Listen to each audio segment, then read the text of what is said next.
Hi, my name is Marko Kaltofen, and I'm an engineer, and I also do research at Worcester Polytechnic Institute on radioactivity. This small lab bench is where some of the samples that we collect for radioactive contamination get processed. And I just want to talk about a few simple ways we can improve on the way we sample and test as citizens and can get some better data to tell us more about radiation in our environment. Best piece of equipment starts with a laboratory notebook so that we're taking careful notes, keeping good records of everything that we do with our sampling. That's probably one of the key things for making sure that our data is going to be widely accepted or provable in court or maybe even publishable in a scientific journal. So what we're writing down is the place that we collect our sample, the time, the date, what we sampled,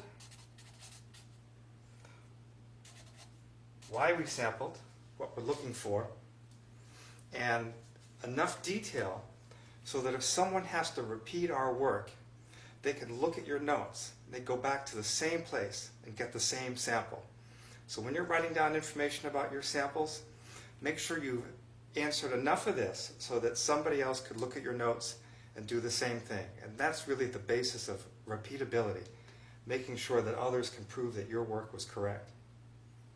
The second thing that we do is we try and take multiple measurements. Whatever we're doing for radioactivity, we'll do it 3 times.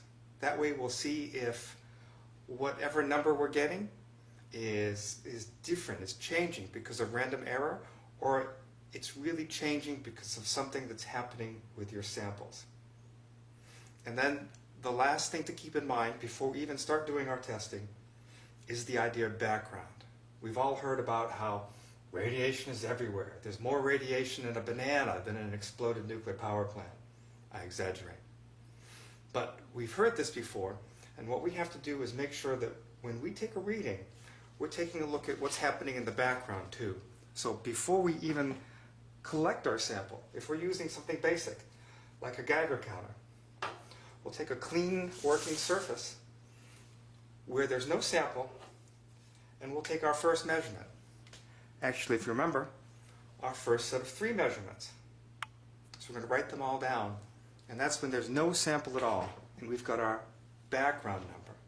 And then we want to take a sample, and we want to see if it's different. So I've got a few things here that we can take a look at, and we can see whether or not there's a serious difference. So I have a basic Geiger counter with a probe that's sensitive to alpha, beta, and gamma radiation. And let's turn on the audio. So now we're hearing background. This is what's happening when there's no sample on the probe. So I want to take a little item that was gifted to me by a friend from Russia, and this is a piece of the control panel from the Chernobyl power plant. This is an indicator light that tells whether or not one of the control rods is in or out. So if we take this sample, we put it on our Geiger counter, and then right away we can see that there's more radioactivity in this sample than there is in the background. So what we're really looking at is how many counts there are in a minute. And we'll take 3 measurements, same amount of time, and then compare them to 3 measurements of what's in the background and see if that difference is really significant. So now if we were to take a sample of something from your area, and after we've looked at the Chernobyl sample and we've looked at the background, we'd like to know where it falls. Is it going to be higher, lower, closer to the background? So here I have a little bit of scale. If you've heard about fracking and taking oil and petroleum fluids out of the ground by opening up underground reservoirs, when you do fracking and you pull up all this groundwater, one of the things you pull up is some of the naturally occurring radioactive material, the uranium and thorium, radium, things that are buried in the bedrock, and you bring them to the surface. And like a lot of pipes that we have in our homes, the pipes used in fracking, will get some scale. So let's take a look at the scale that we have from a gas well. We'll put that on the Geiger counter and think about what we had when we looked at the piece of the Chernobyl control panel.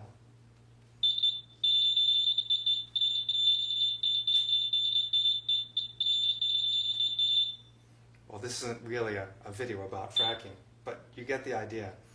There are naturally occurring radioactive materials in addition to fission products, cesium, that we might get from a nuclear accident.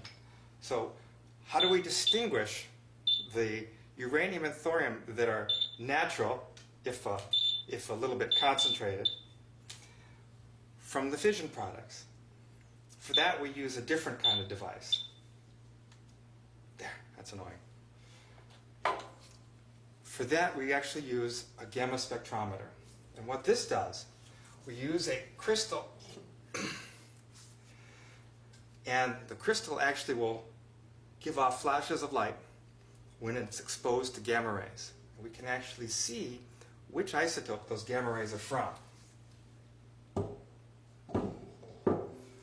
So what that lets us do is find out what different compounds are going to be in our sample, what different isotopes. So if we take a look at this, let's take our naturally occurring radioactive material sample, and let's pop that right down into our gamma spectrometer.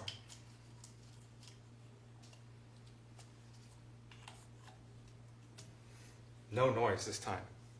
But what we're going to do is we're going to take a look at the different gamma rays that this gives off. So we'll start up the spectrometer. And this isn't particularly fast or exciting, but what's nice about it is you very quickly will see different gamma lines that are going to be associated with uranium, thorium, cesium. These will help tell them apart. And what we get are different parts of our graph. I don't know how easy this is to see. We'll start to see different gamma lines being recorded, and each one is going to be characteristic of the sample that we get. So what we do in the laboratory is we'll actually use a little bit of uranium, a little bit of cesium, and we'll compare and see what gamma lines we get with our instrument. Then we'll take our unknown sample, and we'll actually look at how much of each isotope is present by doing the gamma line search. Now this is a sample of vacuum cleaner bag dust. Probably one of my favorite samples to take because vacuum cleaner bags tend to take in a lot of contaminated dust from outside that collects in the house. The vacuum cleaner bag samples they're already dry. Water tends to absorb some of the radioactive energy and makes it harder to look at. This is why it can be so difficult to look at things like whole fish or whole foods, even a banana. When it's not dried, all that material, all that bulk, all that water absorbs some of the radioactivity. We don't get a good sample. But a vacuum cleaner bag sample is nice and dry, and any hot particles that might have blown in with other dust from the environment, and hot particles are just dust that have a lot of radioactive material in them, they get trapped in that vacuum cleaner bag, and we use a sample of about 5 grams, and that's all we need to do the gamma analysis. So we'll just clear that spectrum. In it goes. That will usually run for between half an hour to overnight, and we'll look at some of the different gamma spectral lines that we get by looking at our vacuum cleaner bag dust sample. You can see there are a few things that we need to know about that right away, and I'm going to go back. Place, time, date, what the sample was, why you took it, and for a vacuum cleaner bag we're also talking about the address, maybe even the residence in the home. I'm going to write all this information down and make sure that that travels along with our sample. And to do that, we use what's called a chain of custody. And I'm going to give an example. This is a chain of custody that was filled out by one of our volunteer samplers in Japan. This sample came from Sapporo, Japan, on the island of Hokkaido. And what they did is they filled in the location, the date sampled, the time it was sampled, what they sampled, who did the sampling, and they even included a nice little photograph. That's a little more than I expected. Some of the best engineers I know never bothered to do that much work on a chain of custody. And then if you're thinking this is going to be part of a legal case, make sure that you sign that right here, and make sure that that travels with your sample. Pack that sample nice, get it sent to the laboratory or to our research group at Worcester Polytechnic Institute if it's a radiation sample. And all we need is that 5-gram sample of dust, and we can start looking for any of the radioactivity that might be found in the sample. A few other things to worry about.